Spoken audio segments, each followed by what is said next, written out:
ጥበብና ድካም ውስጥ አልፈው ይህን መጽሐፍ ጽፈው አሳትመው ለማስመረቅ ስላበቃው እግዚአብሔር እናመሰግናለን።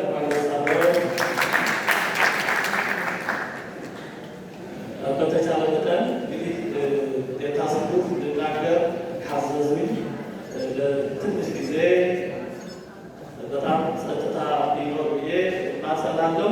ስለዚህ በተቻለ መጠን ጸጥ እንድንል በጣም በአክብሮትና በይቅርታ እጠይቃለሁ። በነገረ ሃይማኖት የቋንቋና የቃላት ሚና ምንድን ነው? እስከምንስ ድረስ ነው?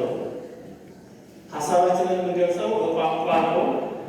ሀሳቦቻችንን የምንለዋወጠው የውስጣችንን ማየት መግባባት ስለማንችል በቋንቋና በቃላት ነው። ሃይማኖትን የምንገልጸው እንደዚሁ በቋንቋና በቃላት ነው። እምነት የሚታወቀው የሚመሰከረው በቃላት ነው። ክህደት የሚታወቀው የሚነገረው እንደዚሁ በቃላት በቋንቋ ነው። ግን እዚህ ላይ ዋናው ጥያቄ ቋንቋ ወይም ቃላት ሃይማኖትን መግለጽ የሚችሉት እስከምን ድረስ ነው? የእኛ ቃላት ነገረ እግዚአብሔርን በመግለጽ ረገድ አቅማቸው ምን ያክል ነው? እስከምንስ ድረስ ነው? ይሄ ጉዳይ በጣም መሰረታዊ ነው።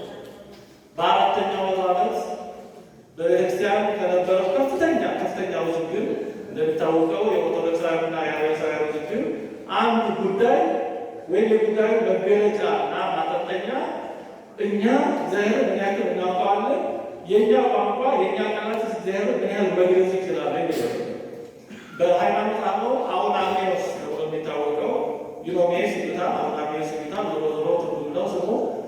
ሰውየው በዛሬዋቱ አካባቢ ውስጥ የነበረ ሲዚከስ የተባለ ቦታ ተወላጅ ነው።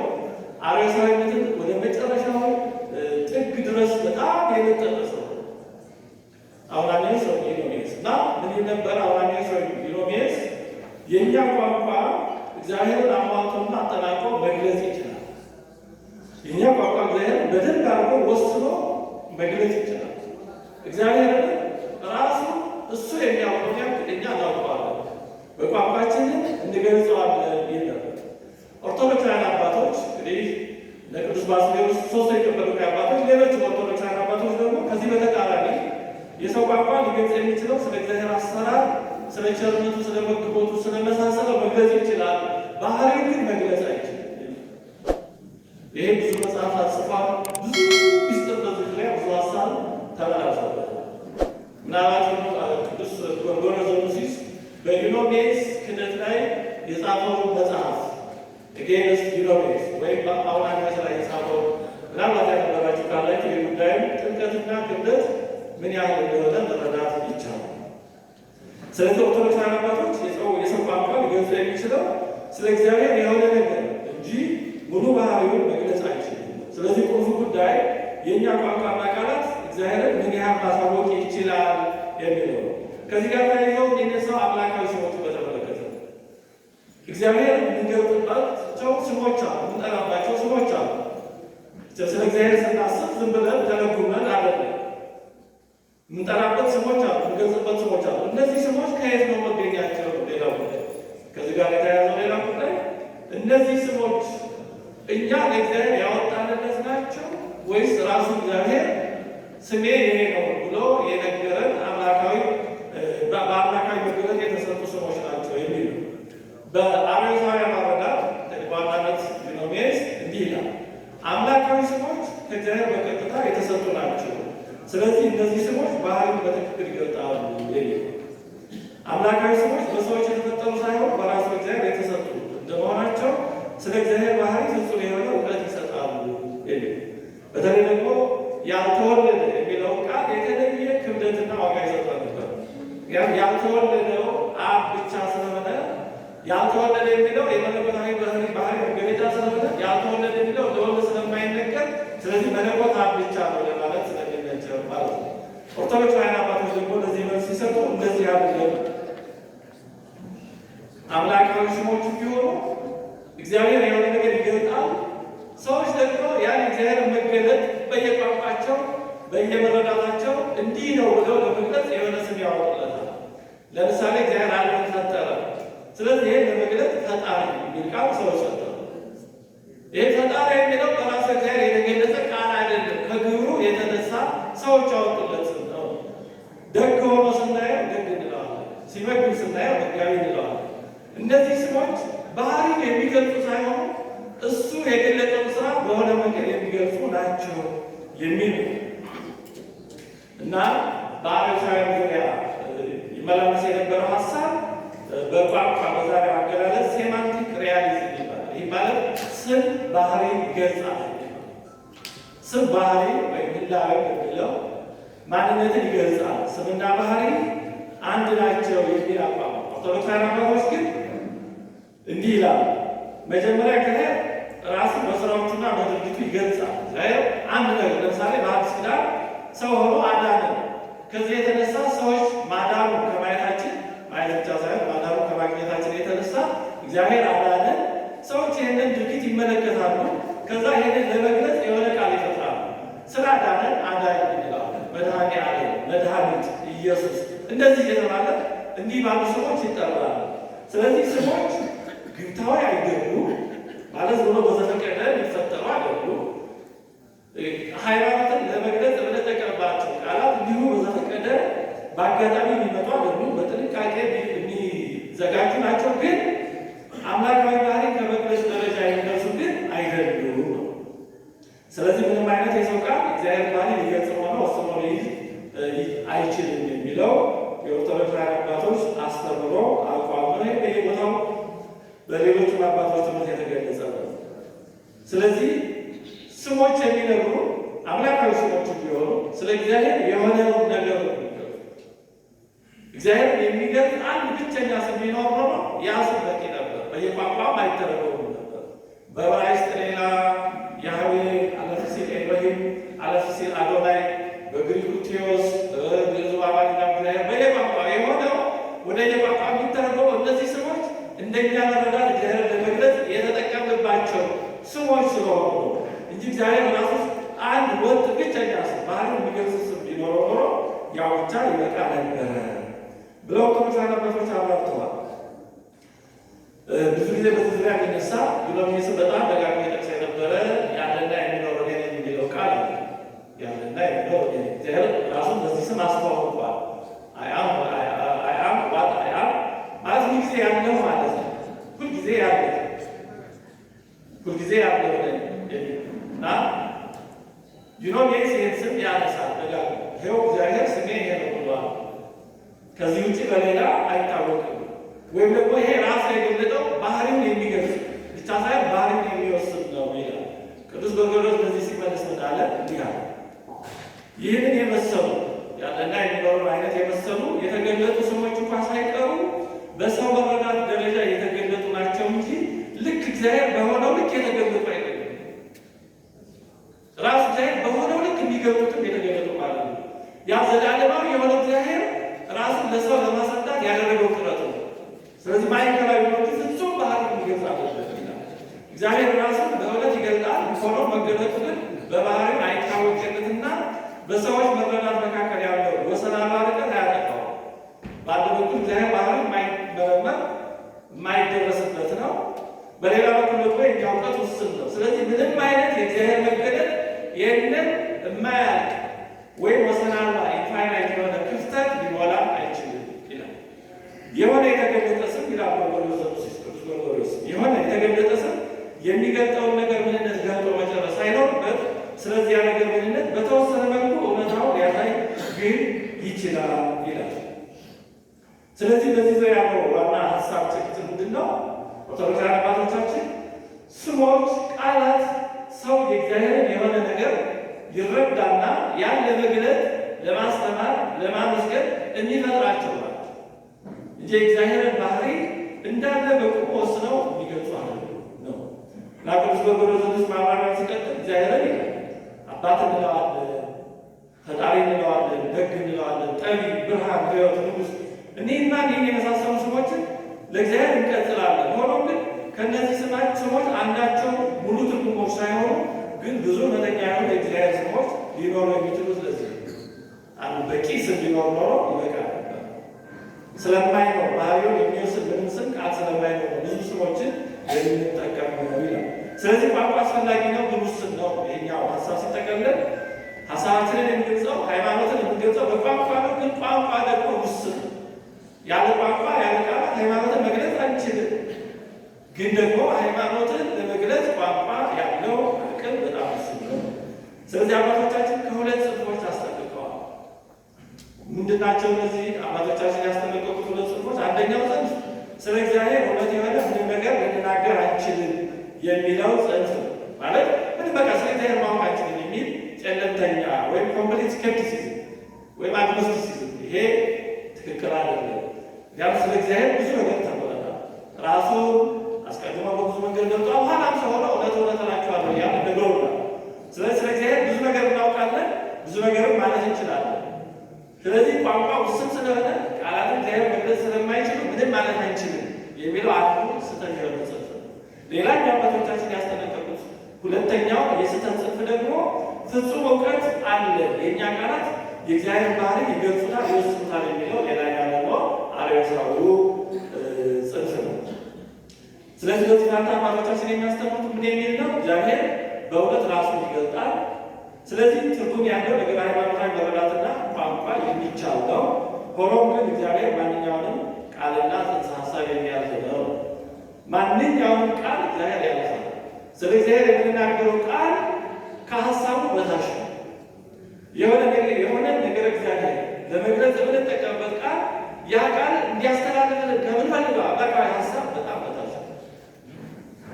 ሁልጊዜ የቋንቋ ሂደት ሀሳቦችን በመግለጽ ሂደት ይህንን ማሰብ በጣም አስፈላጊ ነው። ስለዚህ አባቶቻችን ነገር ሃይማኖት ወይም ቴዎሎጂ የተመለከቱት እንዲህ በሚል ሁኔታ ስለ እግዚአብሔር የሚነገርና የሚኖር እውነተኛ እውቀት ባህሪውን ከማወቅ ግን የራቀ ነው። ግን የሆነ ነገር ስለ እግዚአብሔር ይነገርናል።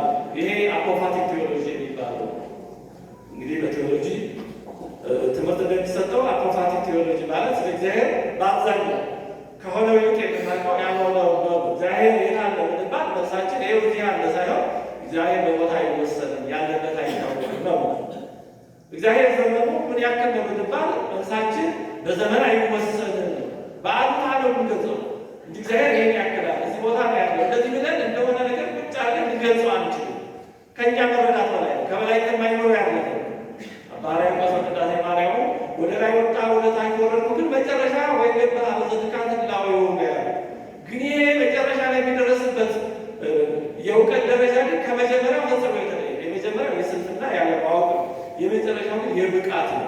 የትምህርት ሁሉ ዓላማ ወደዚህ ወደ መጨረሻ አለማወቅ ነው መድረስ። ቅዱስ ገብርኤል ማነው ዲዮናስዮስ ዛሪዮስ ይህን ብሪሊያንት ዳርክነስ ይባላል። ብሩህ የሆነ ጨለማ ነው። ሙሴ የወጣ ወደዛ ወደ ጨለማ ነው። እዛ ጨለማ ውስጥ ግን ብርሃን አለ፣ ብሩህ የሆነ ጨለማ። እንደውም በብሉይ ኪዳን የብሉይ ኪዳን መምህራን ተርጉማን ከተሳሳት ታረጉኛላችሁ የኡሪም እና ቱሚም የሚሉትን ሲተረጉሙ ብርሃንና እውቀት ማለት ናቸው ይላል። በእርግጥ ትርጉሙ በትክክል ምን እንደሆነ የተለያየ ሀሳብ ይሰጣሉ። ብርሃንና እውቀት ናቸው። ስለዚህ በእግዚአብሔር ዘንድ እውነተኛ ብርሃንና እውነተኛ እውቀት አለ። ስለዚህ አፖፋቲክ ቴዎሎጂ የሚሉት እንደዛ አይነት ነገር ነው። እግዚአብሔር ከቃላት በላይ ከሆነ በአንድ ቃል በአንድ ላይ ሳይቀር ታዲያ ለምን ክርክር ይደረጋል? እግዚአብሔር ከቋንቋ በላይ ከሆነ ለምን ጉባኤ ይደረጋል? ለምን ይሄ ይባላል ያ ይባላል? በቃ ስለዚህ ብዙም ቃላት ሊወስኑት ስለማይችሉ እንደፈለግ ተናገር ለምን እንደዛ ማለት አይቻልም። መልሱ ቃላት ነገር እግዚአብሔርን አሟልተውና ወስነው ሊይዙ ባይችሉ እውነታውን ከመበረዝ እና ከመፋለስ የሚጠብቁት ደግሞ ቃላት ስለሆኑ፣ ስለዚህ ቃላት ጥንቃቄ የሚፈልጉ ግን ደግሞ ሃይማኖትን የሚጠብቁት ከስህተትም ከመበረዝም አጥር ቅጥር ሆነው የሚጠብቁት ደግሞ ቃላት ናቸው። ስለዚህ ቃላት ወሳኝ ናቸው። ምክንያቱም እውነትን የሚገልጥባቸው የሚጠብቅባቸው መሳሪያዎቻችን ስለሆኑ፣ ስለዚህ አባቶቻችን በቋንቋ ውስንነት ላይ አጽንዖት ቢያደርጉ ግን ደግሞ በቃላት ላይ በጣም ጠንቃቃዎች ነበሩ። አይደለም አንድ ቃል አንድ ፊደል ሀሳብ እንደሚለውጥ እዚህ ላላችሁ ብናገር ድፍረት ነው። በስጋው ታመመ ማለትና ስጋው ታመመ ማለት በጣም የተለያዩ ነገሮች ናቸው አሉ። በዛ በመሰረታዊ የሆነ ልዩነት ያመጣል። በግሪኩ በኦርቶዶክሳዊ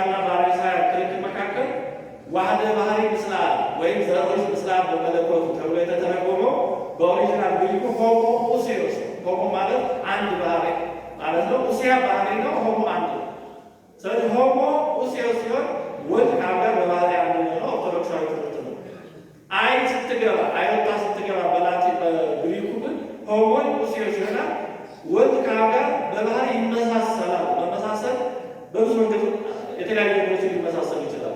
ስለዚህ መመሳሰል ከሆነ የባህሪ አንድነት አይኖርም፣ አርዮሳዊ ነው የሚሆነው እና ለ50 ለ60 ከዛም ዓመት በላይ የነበረው ውዝግብ አይወጣ ኮንትሮቨርሲ ይሉታል።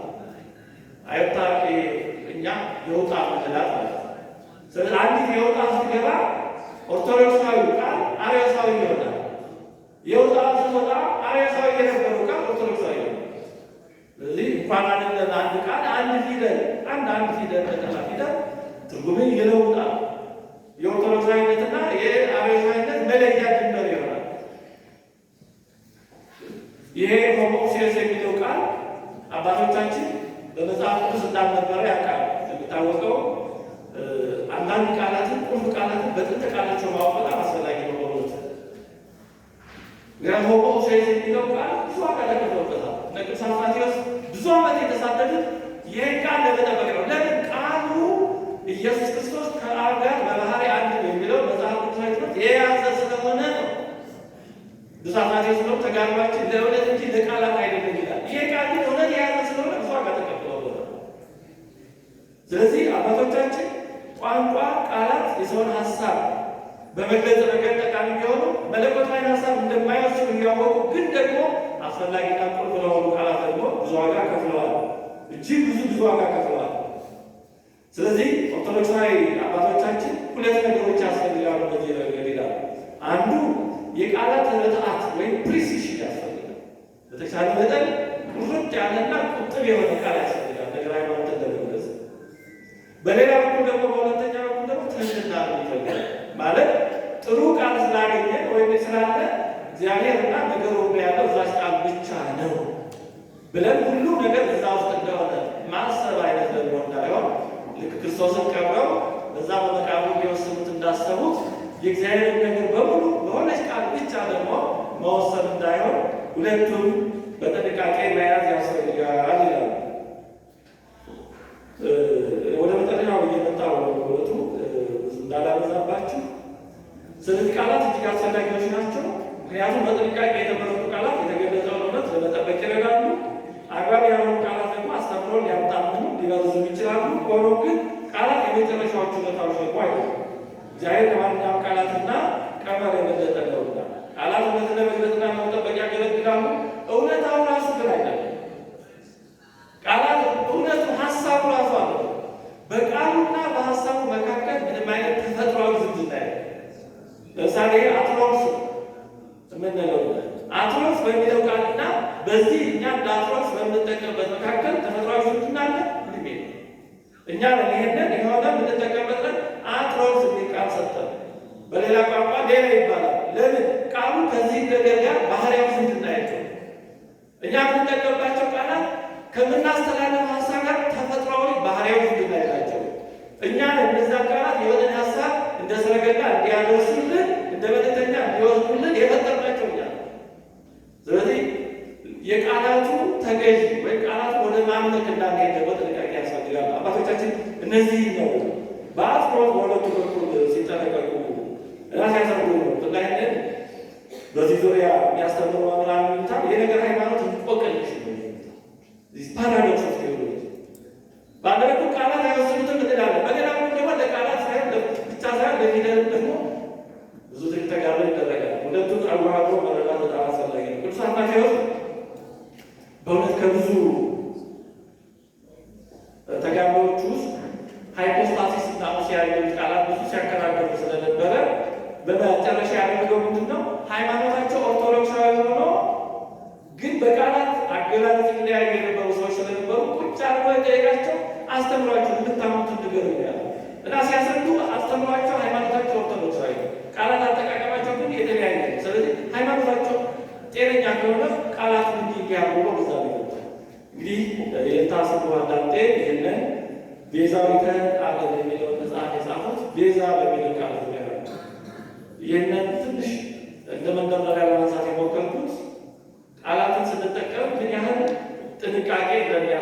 አንድ ቃል በብዙ መንገድ ጥቅም ላይገኝ ይችላል። ምክንያቱም ያ ቃል ለራሳት እንደሚቀሩት ዝገጽ ከምንፈልገው ሀሳብ ጋር ባህሪያዊ ዝምድና ያለው። ስለዚህ የሆነ ቃል እኛ በሆነ ሀሳብ ስለወሰድነው ብቻ ሌሎች ይሄን ቃል ለምን እንዲህ ይላሉ ብሎ ወደ መፈረጅና ወደ ድምዳሜ ከመድረስ እንድንጠበቅ የቃላትን ሚና ማሰብ በጣም በእውነቱ አስፈላጊ ነገር ነው። የኢታስቡ መጽሐፍ 8 ምዕራፎችና 346 ገጾች ያሉት ነው። እንግዲህ በመጀመሪያ ምዕራፋን ከቤዛ ትርጉም ይጀምራል። ቤዛ ምንድን ነው? በከብሉይ ኪዳን ይጀምራል። እንዲህ ያሉ ሀሳቦችን እያብራራ ወደ መሬታችን ቤዛ መባል ጉዳይ ይመጣል። ምዕራፍ 2 የድንግል ማርያም ቤዛነት የሚለውን በሰፊ ያብራራ። በጣም ብዙ ገጾች እነዚህ ይመስሉኛል። እንግዲህ ያንዳንዱ በየቻለ ሰላትን ግን ሳይ ወደ 70 ምናምን አካባቢ ገጽ የያዘው ይሄ ሰፋ ያለው ምዕራፍ ነው። ምዕራፍ 3 ንጽጽራዊ ማስረጃዎች ስለ ድንግል ማርያም ቤዛነት ያነሳል። አሁን የተለያዩ ጉዳዮችን ምዕራፍ 4 አጠር ያለ ምዕራፍ ነው። ኢየሱስ ያለ መድኃኒት ድንግል ማርያም መድኃኒት ናት፣ እንዲህ የሚሉ ጉዳዮችን ያነሳል። ምዕራፍ 5 ንጽጽራዊ ማስረጃዎች ስለ መድኃኒተ ዓለም አዳኝ የሚባል ማነው የሚሉ በተለይ ደግሞ በመጽሐፍ ቅዱስ ቅዱስ ጳውሎስ፣ ጢሞቴዎስ ራስህን ታድናለህ እንደዚህ የሚሉ ነገሮችን ያነሳ። ታዲያ ቅዱስ ጳውሎስ አዳኝ ነው ወይ? ጢሞቴዎስ አዳኝ ነው ወይ? ትምህርትን የሚሰሙትን ታድናለህ እንደዚህ የሚለው በተለየ ለሌላ መድኃኒት ተደርጎ ሊወሰድ ከሆነ የሚሉ ነገሮችን እያነሳ ይሞግታል። ምዕራፍ 6 የጸጋ አምላክነት፣ ምዕራፍ 7 ውዳሴ ለማርያም የሚሉ ነገሮች ያነሳል። በጣም ትንሽ ነገሮች ብቻ ላንሳላችሁ። ከመጽሐፉ መጀመሪያ ሲጀምር በመደላድል ነው የሚጀምረው።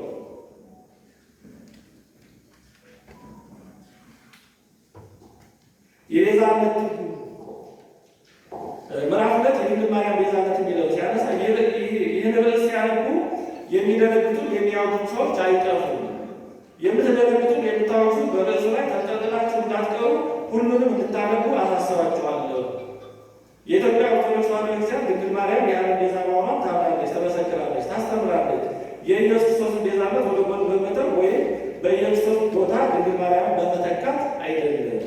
ከኢየሱስ ክርስቶስ ቤዛነት በታች የሆነው የድንግል ማርያም ቤዛነት ለነገር ነው እንጂ ኢየሱስ ክርስቶስ እንኳን የእናቱን መልካም ስራ የሌሎቹ ቅዱሳን መልካም ስራ እንዲነገር ይፈልጋል ብለው ሰፊ መደላድልና መሰረት ይጥላሉ። እንደዚህ እያሉ ይቀጥላሉ። በእውነት በጣም ጥሩ በሆኑ ሀሳቦች ተጠየቃዊ በሆኑ መንገዶች ራሳቸው እየጠየቁ ይመልሳሉ። ይሄ ሊቃውንት ያጻፈ ዘይቤ ነው። ገጽ 102 ላይ የድንግል ማርያም አገልግሎት ሁሉ ለእኛ ቤዛ ነው የሚሉና እመቤታችን ቅድስት ድንግል ማርያም ከሴቶች መካከል የተመረጠችው ስለኛ ከሆነ በስለት የተወለደችው እና በቤተ መቅደስ ያደገችው ስለኛ ከሆነ ሰማይና ምድር የማይወስኑትን ጌታ በሚያስደንቅ ግብረ መንፈስ ቅዱስ የጸነሰችው እና የወለደችው ስለኛ ከሆነ ጡቶቿን እያጠባች ያሳደገችው እና በጀርባ አዝራ ሀገረ ግብፅን የዞረችው ስለኛ ከሆነ ቤዛችን የማትባልበት ምን ምክንያት ሊኖር ይችላል? ለእኛ የተሰጠ ሁሉ የእኛ ቤዛ ነው፣ የእኛ ቤዛ ነውና እያሉ ያብራራሉ። አንድ ሁለት ነገር ብቻ ላስታውሳችሁ። ገጽ 121 ላይ ከድንግል ማርያምና ከሐዋርያት ትልቁን ክርስቲያናዊ ስራ የሰራ ማን ነው ይላሉ። ይህ ጥያቄ ክርስቲያን የሆነ ሁሉ ይመልሰዋል። ድንግል ማርያም የሰራችውን ያህል የሰራ ፍጡር የለም። ሐዋርያት የክርስቶስን ወንጌል ሰበኩ፣ ድንግል ማርያም ግን የወንጌሉን ባለቤት ወለደች። ሐዋርያት የወንጌሉን ቃል ለዓለም አደረሱ፣ ድንግል ማርያም ግን ዮሐንስ በመጀመሪያ ቃል ነበረ ብሎ የሰበከውን አካል ያለውን ቃል አካላዊ ቃልን ወለደች። ሐዋርያት ከኢየሱስ ክርስቶስ ትእዛዝ ተቀብለው አገለገሉ፣ እመቤታችን ግን አዛዣቸውን ወለደች እያሉ ያብራራሉ።